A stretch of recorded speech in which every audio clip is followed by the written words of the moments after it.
Well, thanks, Okay. Stephanie.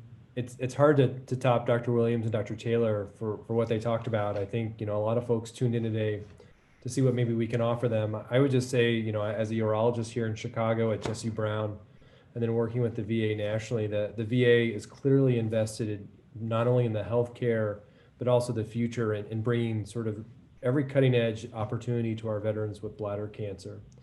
And it's a cancer that outside of the VA is almost, I would say, considered an orphan among other cancers. But within the VA, there's a pretty heavy investment in both the prevention, treatment, and future care for our veterans with bladder cancer. So there's just so much coming down the road. I think you get a sense of that today. I really think that honestly, the best I can offer you is to be able to answer any of the questions that folks may have, along with the rest of our panelists today, on if there's anything we can do to answer your questions.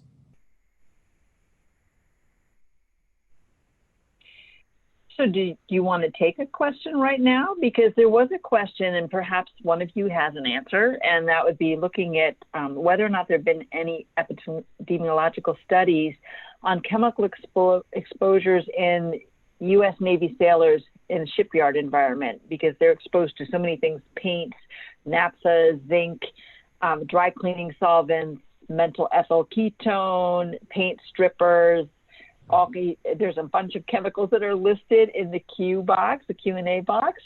So if you have any evidence or seen any studies that are relevant that we could point to, that would be very helpful.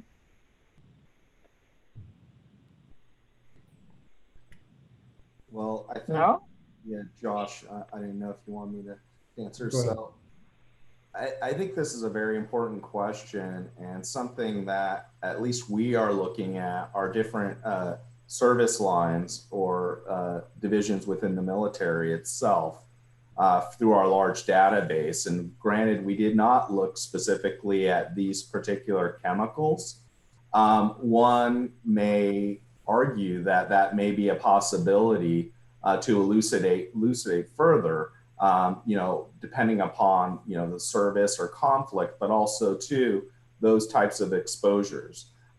Nothing, at least that rings to my attention, that has been done prior to specifically look in U.S. The Navy and these particular chemicals. There have been studies, as we all know, with Agent Orange, that have tried to determine the biological link with certain malignancies, which has been intriguing, but nothing specific, at least that comes to my attention, that has looked in the US Navy in these particular chemicals.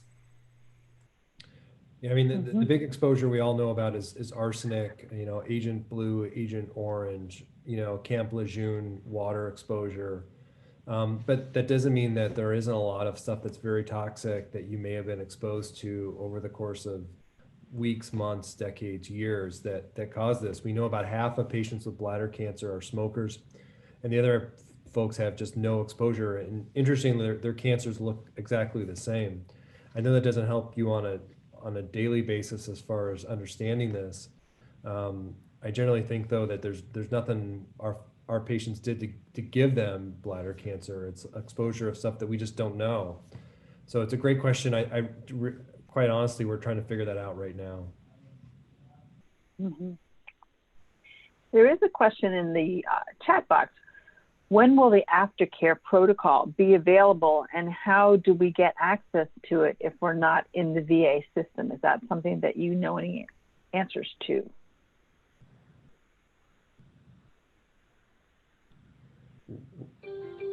I'm not sure what you mean by the aftercare protocol, but as far as if somebody were being treated outside, is it possible for them to get into the VA if they wanted to be part of the VA healthcare system once they've been treated outside? Oh, I see. He was specifying in the chat based on the survivorship care plan, like I discussed. And so that is based on a model that comes from ASCO and other national organizations, that survivorship is really a movement nationally in private insurance and VA healthcare as well. And so we have developed one that is veteran specific, and it would be my dream that we can certainly disseminate it more widely to other VA centers and hopefully to veterans not in the VA system as well, so that it can address some things that may be more unique to veterans. But at this time, it's available for my veterans in Houston, but certainly it would be a wonderful goal to spread it. And again, that's part of the benefit of the VA system, is that we can potentially more easily bring things to other vets in other cities and other states more readily because of the connections that are throughout the system. Right. The veteran system has one of the world's biggest electronic medical records, and they share an awful lot of data, which I think makes a really good, robust population to be able to understand the disease a little bit better. And I think that that's very important. Let's see if there are any additional questions that have come in. A female fighter pilot at 46 years old, flew F-16s and A-10s, non-smoker, was fit, diagnosed with bladder cancer, had a radical cystectomy with ileal conduit. Looking at the issue about jet exhaust, plus 4 years as a crew chief. And I think that was an issue. Is there any evidence that you've seen in that particular area?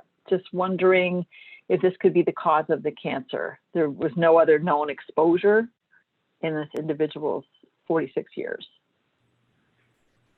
Yeah, that's obviously very concerning, for one, being a female, but also two, being as young, as you are.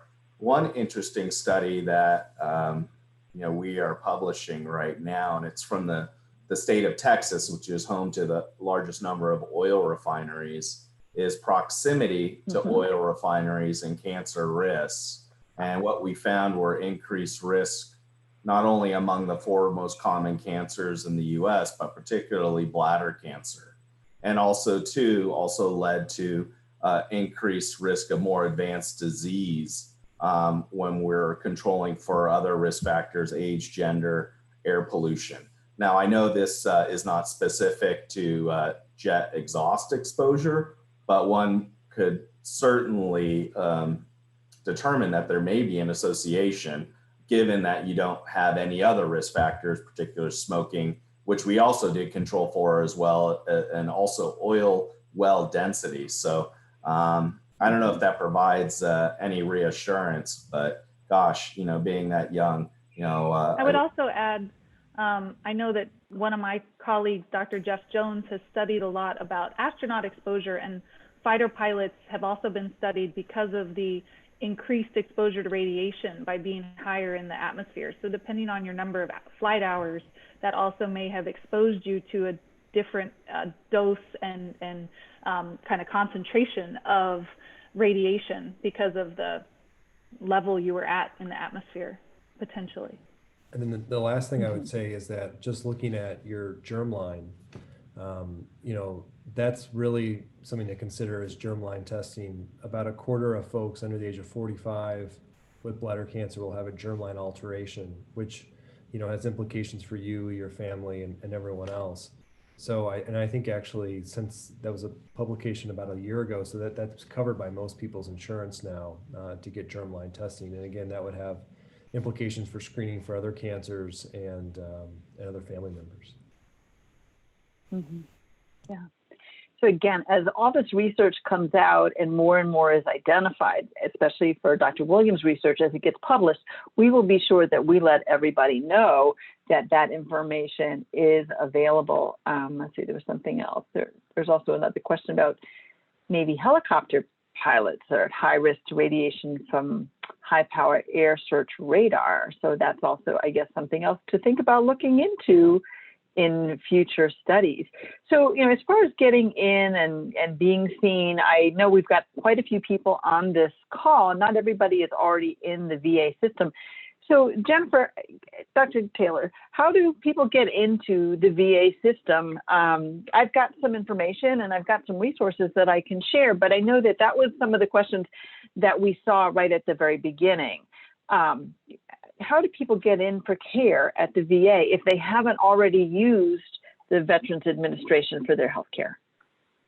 Well, I know that within any region of the VA, there's a regional office, there's an eligibility and benefits office, and that's really the place to start to get connected into the VA system and to get to see a doctor in the VA.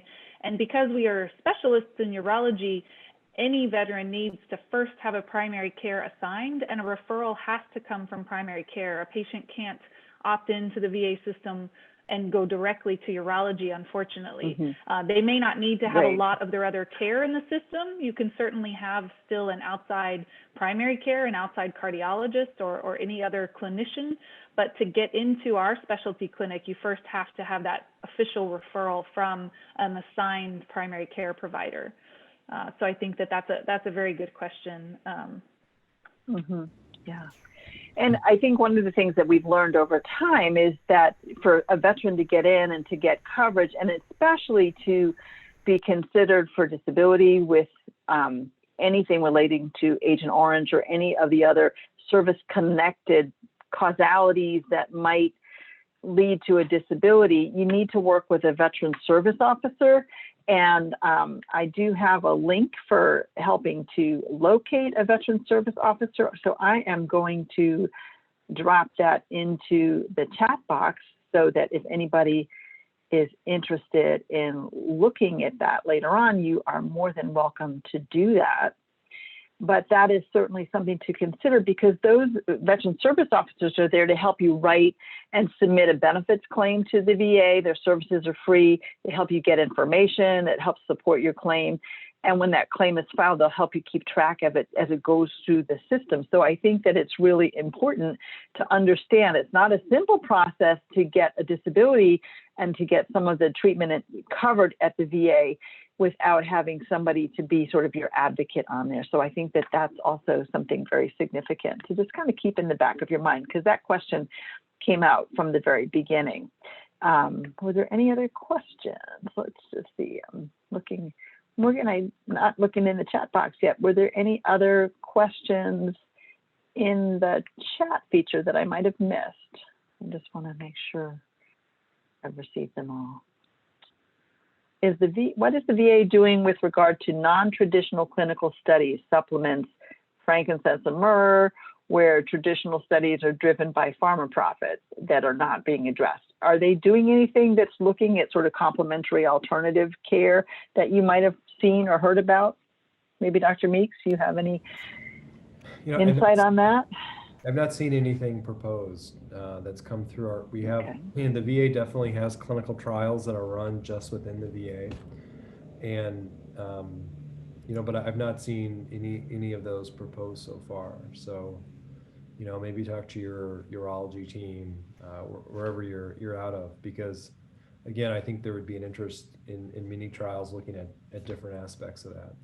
I mean, the VA has been very good about trying to address sort of both, more allopathic as well as, again, non-traditional approaches. And realistically, to be fair to pharma, again, they've tried to reinvest in the VA as well.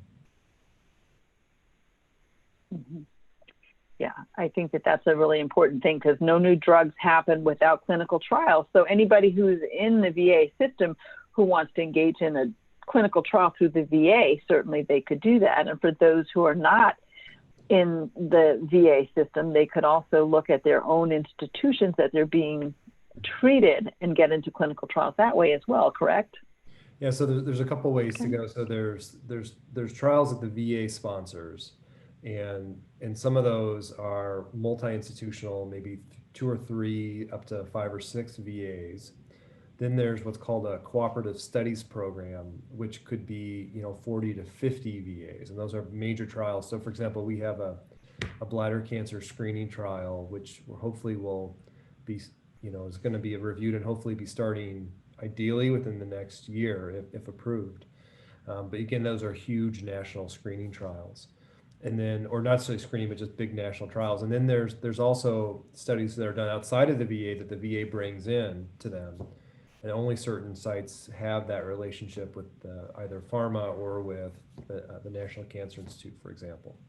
So that, again, the VA realizes this is a part of its mission, again, to bring that same cutting edge care to our veterans that you would get outside of the VA. So I think in general that, probably the hard thing is getting expertise, for example, for bladder cancer care at CBOCs, at areas, patients that are more rural, how do they get access to that? And again, there's efforts to try to do that, to bring expertise, for example, Dr. Taylor, Dr. Williams, to be able to help provide care for someone in rural Montana if they need their help. So I think that's something that, again, different groups are working with to try and help veterans with that.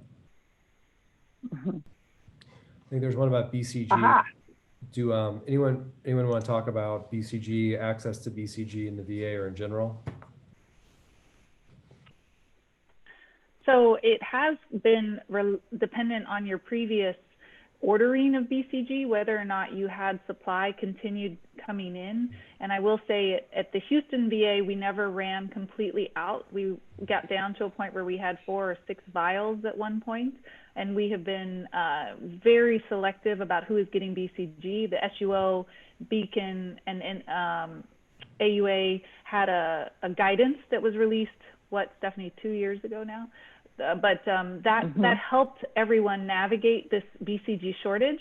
I did learn just recently that Merck has announced building a new factory in the United States, which is of course going to take some time to get online, but that is going to bring a more steady and reliable inflow of BCG, but I don't know when that's expected to be occurring.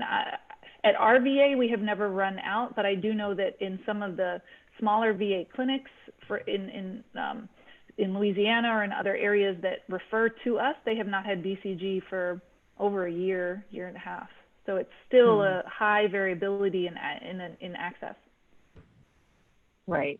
And I think it's important to note that while Merck did come out with a statement that they are building a second plant, they anticipate a minimum of up to 5 years before that's actually operational. So this BCG shortage is obviously going to continue.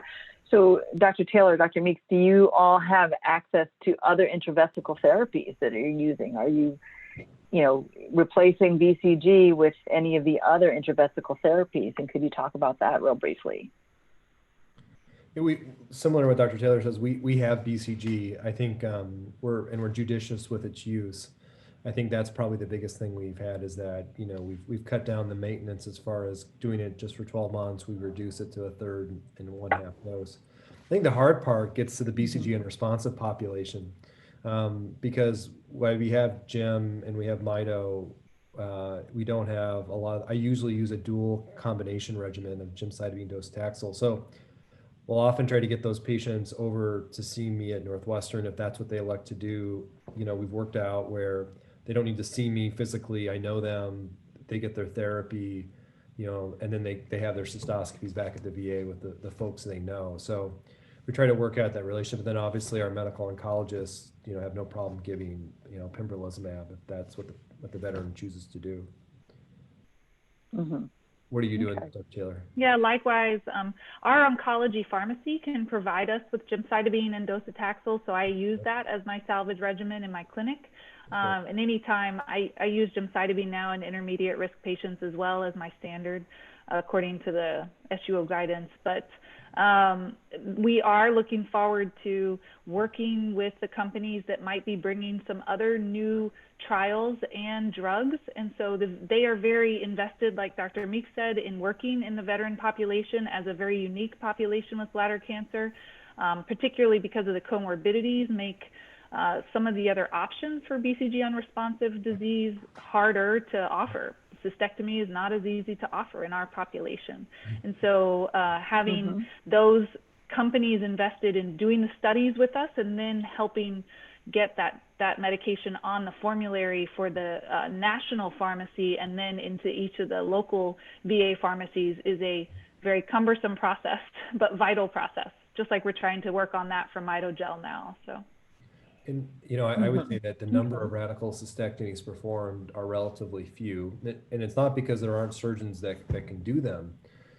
It's more of, patients present like patient choice, interest in bladder preservation, and some folks, what could be performance status as well. So And again, there are certain companies that appreciate that and are looking for either working with sort of bladder preservation approaches or sort of non-traditional approaches to target some veteran populations. Understand that not everybody's going to get a radical cystectomy. So I think more's coming down the road for that. And I think something else to add is from the outside, I guess, is SWOG 1602.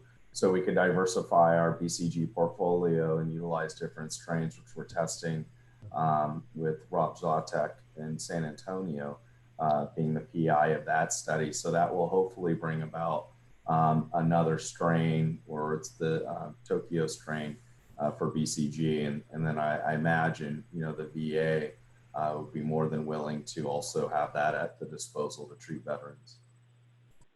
Mm-hmm. So on another treatment-related question, I know a lot of patients are interested in having blue light with Cysview and the blue light cystoscopy to really make sure that, the doctors are seeing everything and able to remove all of their cancer. Is that even an option in most of the VA systems, or is it very selective, or is it kind of generally available? What's the situation with that? It's still very selective. The Houston VA was the only VA in the national trial that got flexible cystoscopy with Cysview FDA approved, and we have been involved, one of the first VAs that had blue light available for the operating room. There are now, to my knowledge, 6 or 7 VA centers, but because it is a big capital investment, it requires a medical center that has a high volume of bladder cancer care and that can agree to invest in that service. The more that veterans can say they want it to have equal access, the more it can only help create that access. But because so much of the VA system is spoke and wheel, so centralized VA and lots of regional smaller clinics, there still may be a process where to get that type of technology or that type of access, you have to go a longer distance to get to the clinic that is at that level. Yeah, I would say that, it was in our capital request for 2019. I think it was in for 2020. The folks from Karl Storz have been very reasonable. Right now we have Olympus equipment and we have NBI. So we have NBI with our flexible scopes in the office. So we do have that, and we do have it for the OR too. So I think, one option for, PDD or photodynamic detection is there, but probably you're right that it's probably going to be spreading, across the US. Okay. And what about the issue, you talked about bladder preservation. Is that readily available? Are there the teams, the multidisciplinary teams that are required? Is it easy to seek bladder preservation? I mean, I'm sure that's geographic, and so Dr. Taylor may be able to give her thoughts. I'd say that, one of the benefit of having a system where, we're all here for our patients and there's no RVUs, there's no, there's no sort of benefit to doing anything but just taking care of our veterans. We all work on the same team, right? We're all part of one healthcare system. So for us, our radiation's at a different site. It's 12 miles away at the Hines VA. And if our folks are in Indiana, for example, and don't want to go all the way across Chicago, we can either get care closer to home for them if that's what they'd like to do, or we send them to Hines, and we have colleagues there that, again, are part of the trimodal team. But I think, again, that's one of the benefit is that we're all sort of working towards the same collective. And I agree. I think we do. Yeah, we do have that access, and we're part of the cooperative group study to look at bladder preservation through SWOG. So that's coming to our veterans soon. I will also say that, there's pros and cons of the veterans choice or the expansion of care in the community. But one of the things that it will bring is veterans who might need that radiation closer to home because of the burden of transportation and travel will be able to get that more easily. So there are cancer cases and patients with cancer that I think care in the community is really important to get that care closer to home. Because again, we don't want people we don't want folks choosing a cystectomy or prostatectomy or some other cancer surgery because they don't want to travel or can't go Monday through Friday for 6 weeks. So I think we're all sort of evolved to that model. Mm-hmm. So I know that everybody is looking forward to the publications of your research, Dr. Williams, and we thank you so much for sharing that. Dr. Taylor, this has been phenomenal hearing what's going on in the VA, and Dr. Meeks also. There's just so many opportunities to learn more about bladder cancer in general, but bladder cancer in the veteran population. And I want to thank you all. I think we don't have any other questions coming in. I did want to, again, thank our sponsors for the Patient Insight webinar series, BMS, Bristol-Myers Squibb, EMD Serono and Pfizer partnership, Fairgene, Genentech, Merck, and Urigen. And I want to remind